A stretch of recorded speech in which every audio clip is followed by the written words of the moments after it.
Hello, everyone. We've got a lot to discuss, and we're going to be talking about Andrew Tate. We're going to be talking about John Cena, the Oscars. We're going to be talking about Brooke Shields, Hollywood, Candace Owens, Diddy, the FBI, Boeing, John Barnett, Ivory Hecker.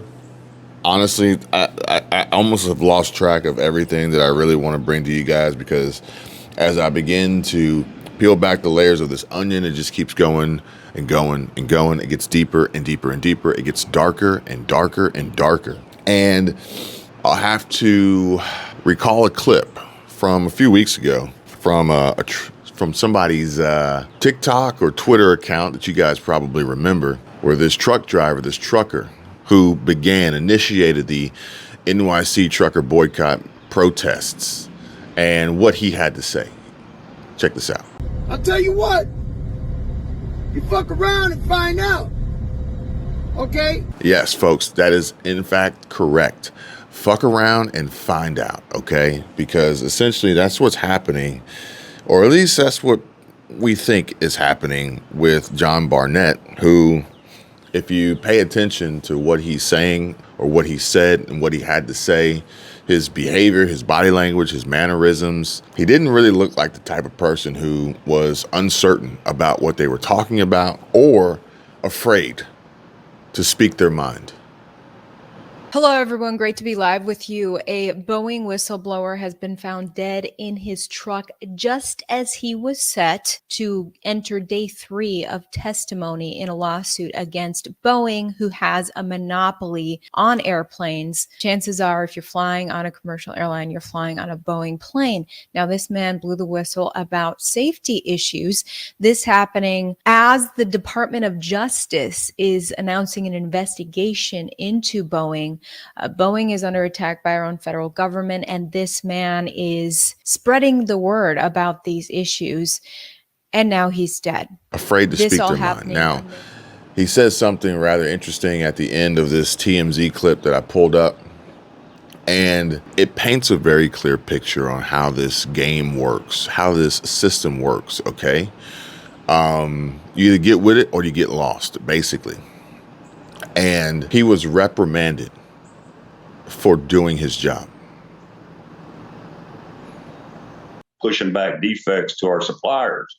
And what that meant was I'd take a group of inspectors and actually go to the supplier and inspect their product before they sent it in. Well, I'd taken a team of 4 inspectors to Spirit Aerosystems to inspect the 41 section before they sent it to Charleston. And we found 300 defects. Some of them were significant that needed engineering intervention. When I returned to Charleston, my senior manager told me we had found too many defects. Let that sink in. He was reprimanded for doing his job. Boeing is considered to be a $117.4 billion company who's seeing a decline in their stock price. They're getting lots of attention in the news and the media, albeit not good. But as John Barnett had said, they considered quality to be overhead and not a value add. What we're seeing with the door plug blowout is what I've seen with the rest of the airplane, as far as jobs not being completed properly, inspection steps being removed, issues being ignored. My concerns are with the 737 and the 787, because those programs have really embraced the theory that quality is overhead and non-value added. I don't know if people really picked up on that, but they considered quality to be overhead. And if you guys recall some of the previous videos that we discussed when we were talking about layoffs and jobs and unemployment and things like that, I would always ask, what produces the highest amount of overhead for a company? And that was employees, employee payroll, insurance, workers' comp, benefits, healthcare, paid time off, vacation, pension, retirement, you name it. Well, overhead is what eats away at profit. So when he says that Boeing considered quality to be overhead, they consider that to be a loss, okay? and it's not a priority. In any respect to the word, the definition, the explanation here, they would prefer to eliminate as much overhead as possible. And that's exactly what they've done. Now, sadly, at this point in time, John Barnett is no longer with us, as his death has been ruled an apparent suicide.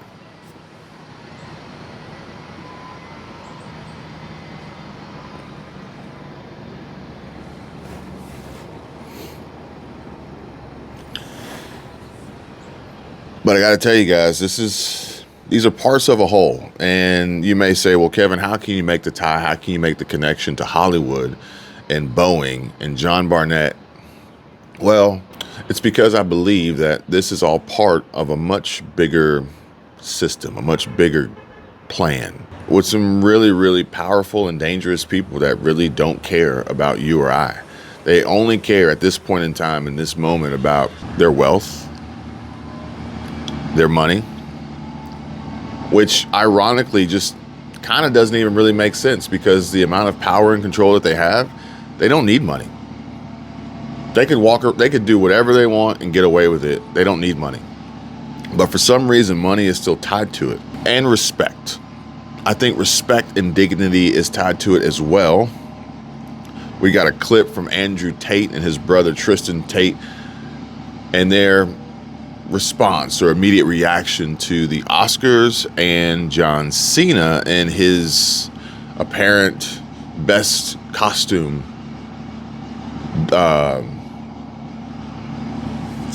don't even know what to call this shit, but it makes absolute perfect sense, folks. And when we think back on what Candace look and listen to what Candace Owens said just a few days ago in response to the latest lawsuit presented to famed producer Diddy and the allegations, in addition to her and her apparent risk of her own personal safety, these things all make sense to me.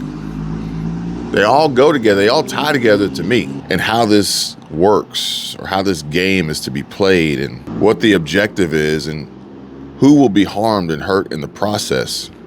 Interesting because his family also worked very closely with the Beatles, and then he changed his name from what it was in London, and now he goes by Sir Lucian Grange. And allegedly him and Diddy were locked in a room for hours together whenever he would come visit. He is the CEO of Universal Music Group. But the scariest part of the lawsuit, and you guys have to listen to this because this is something that Americans need to wake up to, is that the producer is alleging that he shot someone in broad daylight, referring to Diddy. Like, Diddy and his son got into an argument, the producer was sitting in the bathroom, and he shot someone, and everyone then gathered around the body, and there was a guy that you're supposed to call, and he can get it all cleaned up. So you can literally murder someone if you need to, and you call this number, and the LAPD will basically just write a fake police report. And they did. So the producer has the evidence. He's got, like I said, tons of pictures showing that everything that he's saying is true. And it's got blood all over the toilet seat, blood inside where he says that Diddy shot the person before somebody called the ambulance. And yet then he shows you that when the media reports the incident, the media says that there was a shooting outside, a drive-by shooting, and they don't know who it was. So that means that the media is working in lockstep with, presumably, by the way, you have to presume the FBI, our intelligence agencies, are in on this. If the LAPD is getting rid of all this evidence, if Diddy murders someone and they just make it go away, the only person that could make that go away would be the authorities. So the implications there are that the journalists, our intelligence agencies, and virtually all of Hollywood is in on this, that it's a blackmail ring that's operating. And it's really interesting because there is this comedian named Cat Williams, and he recently went on Joe Rogan and he was talking about this, basically saying that people need to wake up to the fact that entertainment is not, you might find it entertaining. Again, he's somebody that's on the inside, but it is meant to brainwash you. Hollywood is a psychological operation. It is the most severe form of psychological conditioning that exists today outside of the public school system. It is meant to train you how to think, not to teach you to think independently, but to make you think that something is cool or aspirational. It's supposed to make you love materialism, to envy their wealth. We wonder why it is that Hollywood is so forgiving when people are clearly perverted in Hollywood. Like, Woody Allen accused of raping his child when he was 7 years old. Hollywood doesn't care. He's allowed to make movies. Roman Polanski admitted to raping someone. Hollywood doesn't care, allowed to make movies. Well, all of that now makes sense when you put it into the context of a blackmail ring. A reminder here, as more folks begin to come out and step forward and speak up, quite possibly they've had enough, or they feel as though they're at a point in their life or their career where maybe they couldn't do much harm to them anymore, or they genuinely just want to help others and prevent a further perpetuation of this terrible cycle. Brooke Shields reveals being sexualized as a child star. Hollywood is predicating on eating its young, she says. Actress Brooke Shields revealed she was sexualized as a child star in Hollywood, being at the center of an industry that is predicated on eating its young. Fox News has reported that the 58-year-old gained fame at 11 years old by portraying a child prostitute in the controversial 1978 movie Pretty Baby. Shields was obligated to participate in several nude scenes. Now, I did not know that this movie existed until now. 1978, that sets a precedent. If you ask me, this is unbelievable. This is unreal. Yet it is. Yet it happened in the 70s, early 80s, near early 80s. And I don't know if she herself at the age of 11 had to participate in nude scenes, or just at the age of 11, she was in the presence of nude scenes. You see what I'm saying? But regardless, I think that our children should be protected. I think our children should be protected. And maybe this will rub some people the wrong way. I saw a clip this morning of Candace Owens and an altercation, an incident at a restaurant. And I know that not everybody's going to have the same opinion, but at the end of the day, I do think that it should come down to the quality of life and the protection of our children to allow them to grow up and in a safe environment. Here, look at her. You won $9,000. Get your kid out of the bar. Jamie, is that your name? No, it's not. Get your kid out of the bar. You have a baby in a bar. She's filming you, and I'm actually gonna call the police. They're bothering you. You're bothering them. You're harassing them. They have children. Why are you harassing in a bar? This In a bar. You're close. Yeah, I'm going to. I think your children should be a certain age before you bring them to restaurants. I view going to restaurants as a privilege. It says here, at the age of 10, Shields posed nude for the Playboy magazine Sugar and Spice. I don't even know how this makes sense. At the age of 10, Brooke Shields posed nude for the Playboy magazine Sugar and Spice. The star of the Blue Lagoon shared her thoughts on those roles and other responsibilities on Friday during her appearance with Meghan Markle and Katie Couric at the SXSW panel, Breaking Barriers, Shaping Narratives, How Women Lead On and Off the Screen. At the panel discussion commemorating International Women's Day, she shared her thoughts on the sexualization of young women. Quote, "I was at the center of it," Shields said, "and I was promoting it and I was doing it." She continued, "And I was lucky because I was surrounded by a very strong mom. I never did move to Hollywood. I always went to regular school. So I had this sort of community around me that was protecting me, buoying me, and so I did not become the type of statistic that Hollywood created." Hollywood is predicated on eating its young. You can see here it says Hollywood is just an extension of our pedophile-controlled government. On this must-read, Hollywood's Darkest Secret Exposed by Brooke Shields, revealing her tragic past, her childhood. But this is absolutely insane, y'all. And, I'm not saying that Andrew Tate is without faults. I have no idea, but I do find it rather ironic how and when and who these things happen to. Online influencer Andrew Tate, detained in Romania, handed UK arrest warrant. You see him here with his brother, Tristan Tate, And it says that online influencer Andrew Tate was detained in Romania and handed an arrest warrant issued by British authorities.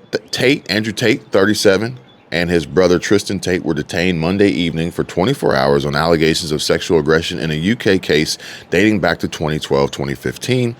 And she said the Bucharest Court of Appeal is set to make a pivotal decision Tuesday on whether to execute the warrants issued by the Westminster Magistrate Court in London, in a move that could trigger an extradition process. 4 women had reported Andrew Tate to the UK authorities for alleged sexual violence and physical abuse, but the Crown Prosecution Service decided not to prosecute him. The alleged victims then turned to crowdfunding to cover their legal costs as they pursue a civil case against him. So I guess the question is, who was protecting who in 2012 or 2015, and who's about to get bent over now in 2024? But we're looking at Twitter now, X. Andrew Tate says John Cena was doing his humiliation ritual to satisfy his gay paymasters at the Oscars. I want to make something clear. I was saying this morning on Twitter how John Cena yesterday at the Oscars was doing his humiliation ritual to satisfy his gay paymasters. And everybody's saying, oh, maybe he's just promoting a movie. Maybe. Let me tell you something. I don't care what movie I'm in. You could not convince me to do that. You could not convince me to do anything fruity or weird. It doesn't matter what movie I'm in because there's no need. I can promote it other ways. I won't do it because my principles are too strong. So to say he's only promoting a movie is still agreeing with me. You're saying he's promoting his movie for money because he sold a soul to his gay paymaster. Well, he was pretending to be an OnlyFans guy as the character of the movie. I do think that there's some extreme validity to what Andrew Tate is saying here, especially in consideration of what Candace Owens shared about the lawsuit with Diddy and how Hollywood is creating this this backlog of blackmail by manipulating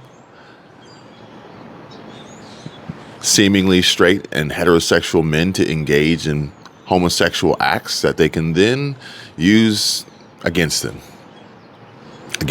okay?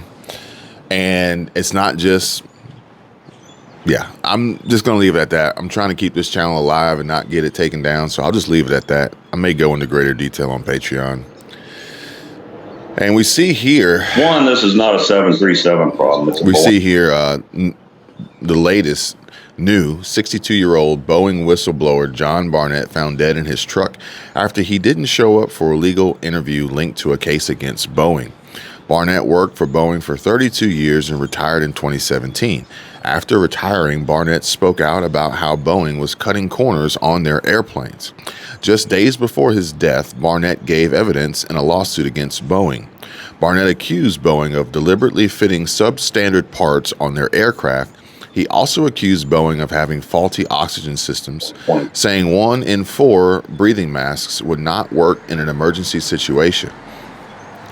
Barnett said new plane builds were rushed.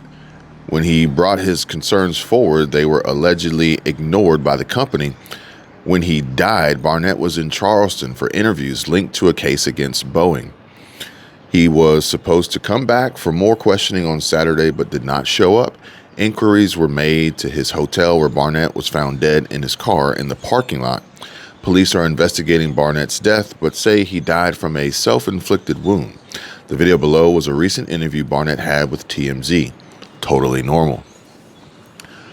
Now, this is triggering a lot of emotion inside of me. One, I'm not super excited to get on any airplane, for sure. Two, and it's not just the build quality and safety features of these airplanes, these aircrafts, but also the pilots, where apparently pilots aren't necessarily qualified, and they're also asleep at the wheel, so to speak. But anyway, some of these things that really kind of like make you wonder, make you like think really hard. It's like, sometimes you wonder like what's going on in the back of the kitchen when you're waiting for your food to be prepared and brought back to you, or what's happening at the bar with the drinks that are being served to you. However, it really makes you wonder. And how many of you have been in a situation where you work somewhere, you were involved in something, And odds are, I'd be willing to bet that if you were enlisted in the military, you probably have a lifetime worth of stories to tell about these things. But you were involved in some things that you knew just weren't right. But either you didn't know who to tell, or you were afraid of what would happen if you did. This is that situation. This is that situation. But then you got to think, well, what are the consequences if I do? I'll let you guys be the judge on the outcome of Mr. And I know John the Barnett. FAA's gone in and they've done due diligence and inspections to assure that the door plugs of the 737 are installed properly and the fasteners are stored properly. But my concern is, what's the rest of the airplane? What's the rest of the condition of the airplane? And the reason my concern for that is, back in 2012, Boeing started removing inspection operations off their jobs. So it left the mechanics to buy off their own work. So what we're seeing with the door plug blowout is what I've seen with the rest of the airplane, as far as jobs not being completed properly, inspection steps being removed, issues being ignored. My concerns are with the 737 and the 787, because those programs have really embraced the theory that quality is overhead and non-value added. So those two programs have really put a strong effort into removing quality from the process. When I first started working at Charleston, I was in charge with pushing back defects to our suppliers. And what that meant was I'd take a group of inspectors and actually go to the supplier and inspect their product before they sent it in.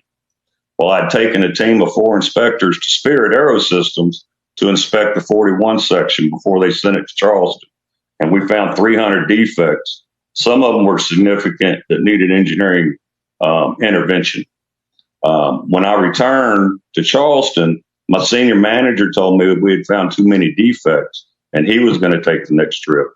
So the next trip he went on, he took 2 of my inspectors. And when they got back, they were given accolades for only finding 50 defects.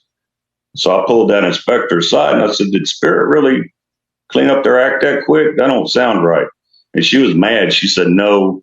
Said the 2 inspectors were given 2 hours to inspect the whole 41 section and they were kicked off the airplane.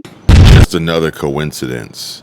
Now, I would be willing to bet that John Barnett, I bet you as a former employee of Boeing, had a non-disclosure, an NDA, which is why we are just now hearing from him or heard from him. I don't know that to be 100% true, but it's just a guess. It's just an assumption, and I feel as though it's logical. It's reasonable. We got this post here. It says, "Just read about John Barnett, Boeing whistleblower found dead from self-inflicted wounds. I was reminded of Gary Webb. Remember Gary Webb? In 1996, Gary exposed how the CIA hired drug traffickers to sell massive amounts of cocaine in the United States in order to raise untraceable funds to finance a terrorist organization who were trying to overthrow the Nicaraguan government. These massive shipments of cocaine ultimately sparked the crack epidemic that decimated inner cities during the 90s. As a result, mainstream media vilified Gary Webb and destroyed his career, which also destroyed his marriage, but he refused to back down. In 2004, he was found dead with 2 bullet wounds to his head. His death was ruled a suicide. This man literally lost everything to give us a glimpse of the truth. Don't let his memory or what he stood for fade." Now, you guys, I'll let you guys be the judge of that, but explain to me how you can shoot yourself in the head twice. And I don't have it pulled up here, but I saw one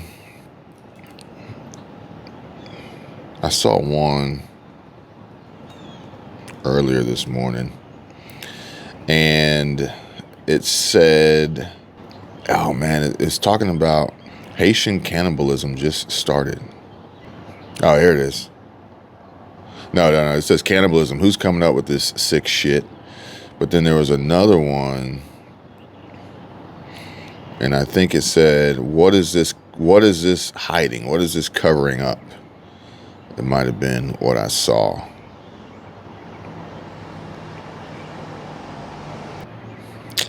Yeah, I don't know. I don't know if I'll be able to find it. But basically, it's like, well, is this now, this cannibalism in Haiti, is this just another distraction to, keep you off of looking the other way while something else is happening, while something else is going on? Crazy times, folks. Scary times. And unfortunately, sadly, the truth is that it is only going to get worse. But we mustn't ignore what's happening and what's going on. We must continue to have these discussions and conversations while we still can. Please stay connected. Who knows? Maybe someday this channel won't be here. So please stay connected through the various links in the description down below so you can continue to stay up to date on the latest. I'm not telling you that any of this is true. I'm not telling you that this is entirely false. All I'm doing is sharing with you what's being presented to us and speaking about it rationally and logically and trying to make sense of it all while also staying safe and being better prepared for who knows what will be thrown at us next. Thanks for watching. You guys have a great day. I can tell you my problems, meditating my silence. But I keep pushing my pen, rotating my stylus. Brokenness feeling like sin, now no breath, low dollar. Used to be left on red, now all the girls go holler. Now all the girls go follow. All the fake fans gon' pop.